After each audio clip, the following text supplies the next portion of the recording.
Alright, so now we're going to do the walk around of the Chevy Impala. This is the Impala Custom and does have the vinyl top that was dyed black sometime last year, kind of mid-year, maybe around August or so. And here's the interior. We have some new floor mats. And then here is the back seat area. Kind of dark. And a little bit to note here on the top of the back seat, there is just a little bit of that weather and age showing a little bit there. It's kind of interesting, these corners are for some reason kind of a dark green. Seems like just the age maybe has discolored those a little bit. And also there was just a little area here on the driver's side. Right here did a little bit of a repair. This had started to split, so did that. We have a Grant steering wheel with auto meter gauges for our RPM, oil, and coolant. And with our Holley carb choke, which we'll get to the Holley carb when we get to the engine. It does have a radio that is hooked up, but does not work. Haven't really looked into that just a whole lot, but it is there, the radio. So the miles, 44,924 is when the full rebuild was done. Of course, now it has a little more than that, about 50 miles or so. Let's see, going around to the lights work. Washer and wiper. I need to actually test the wiper. Looking here at the dash, just a little bit of cracks here. And coming around to there. And as far as the glove compartment goes, we do have an extra set of keys. And again with the floor mats along the front.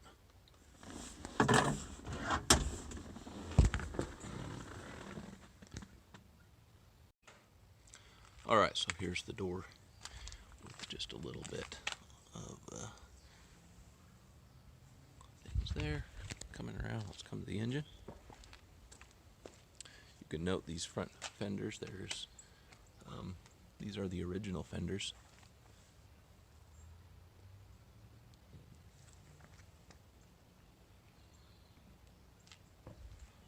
And then while the hood's down, we'll come across the front.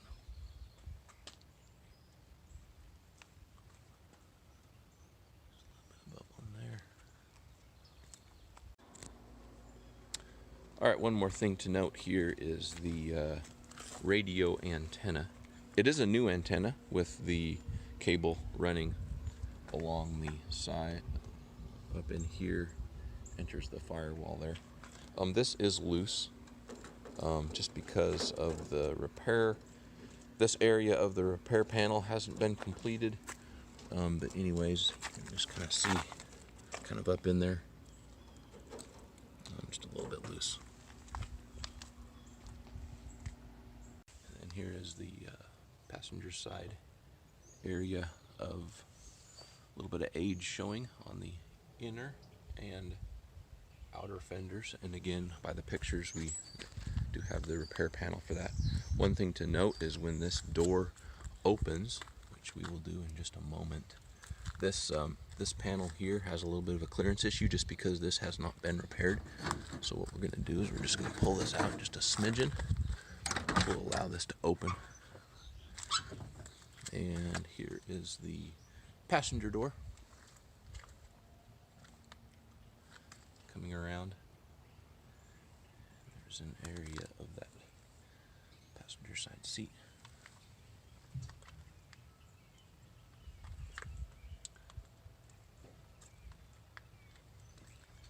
And the exterior a little bit more.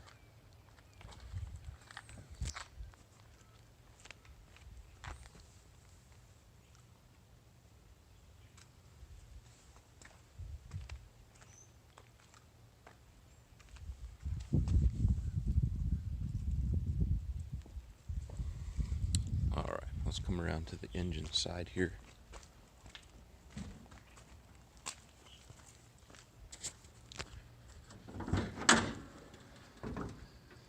So here we have a fully rebuilt 454 with some of the details of the engine you can find in the description for the cam setup, the intake manifold, headers, pipes, exhaust system. It does have a 600 CFM Holley, which we'll quick take off our air cleaner here.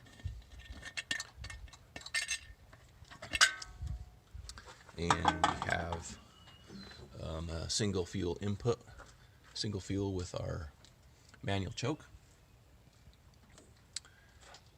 and our kick down switch kind of along the side there.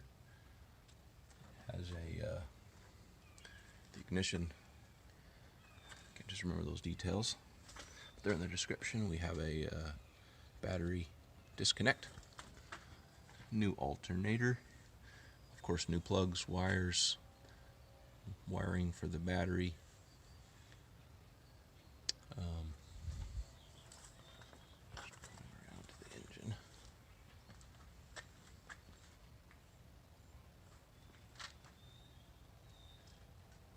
Overflow tank there. One thing to note is this cap here. For some reason, I've changed the cap 3 different times, but there's a right up underneath here. For some reason it does leak just a little bit sometimes after a cool down. Again, I've replaced that cap 3 times and it still seems to leak just a very little bit, so kind of keep an eye on the coolant level. I believe our timing currently without vacuum, so we have our vacuum advance with our distributor there. I think we are somewhere around 8 degrees advanced when the timing, when our vacuum is disconnected, and then with our vacuum connected at idle, we are somewhere around 24 degrees. This does have the Royal Purple engine oil, break-in oil still in it, with only 50-60 miles on it that we've put on. I still have it in there. Alright, now we're going to go around and take a look at the tires. We are currently at the left front tire, and these are all new with the Cooper Cobras, as you can see there with tread. Now, one thing I did want to note is the DOT manufacturer code, which I'm going to spin around, and these are 2013 is when these were manufactured. Again, this is the driver's side, and you can see that inner fender there a little bit. One thing to note while I see it there is the parking brake cable, which is all new cable underneath with brake hardware as well. And we'll spin around here to the driver's side, passenger side, and same deal on the tires. 245/60 on 15s. These are new Rally wheels, of course with new rubber. And same thing to the right rear. Again, these were all manufactured in the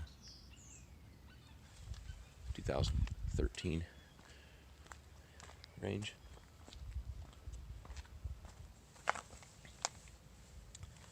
And similarly on the driver's rear here. And then we'll take a look at that exhaust system as well. And up underneath, new fuel tank with new fuel sending unit, all new fuel lines, all new brake lines. The frame, the frame has been powder coated with all new suspension components as well, which we may be able to get up here just a little bit.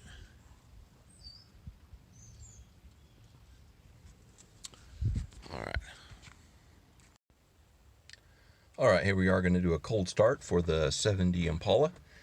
and it's about 75, 78 degrees outside, and haven't started it in a couple days, so this is a cold start.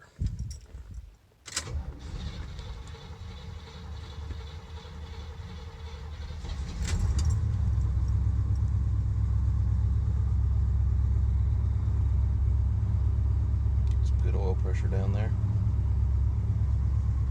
and I did have it a little bit of choked here.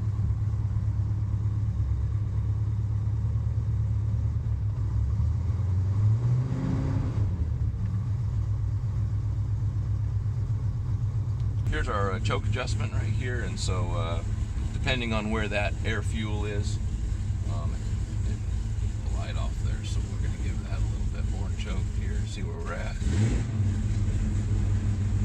And it looks like we have good oil pressure down here at 50. Water temp there, of course choke. Alright, so we just started it up here and popped the hood.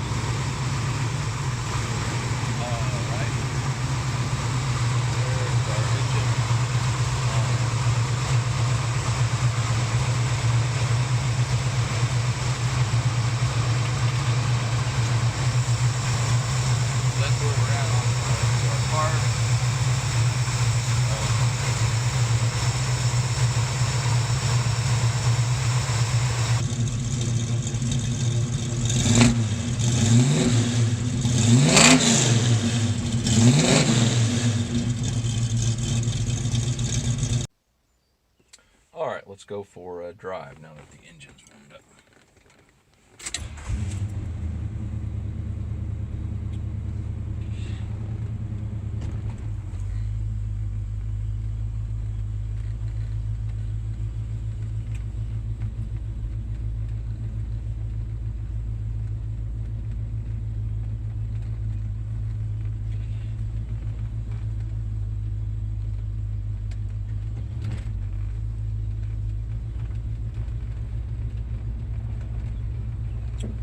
Got odometer gauges with oil pressure, coolant temp, and RPM.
And then we're going to test the kickdown switch. So in third gear now, when I floor it, we should pop into second.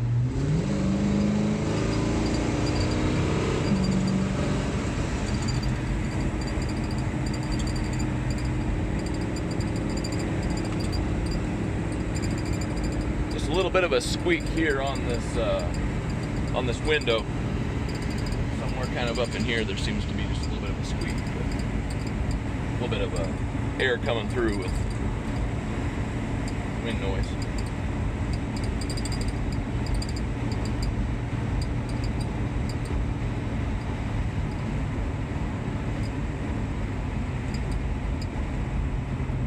Kind of do a heavy brake here, or heavier brake.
down test here.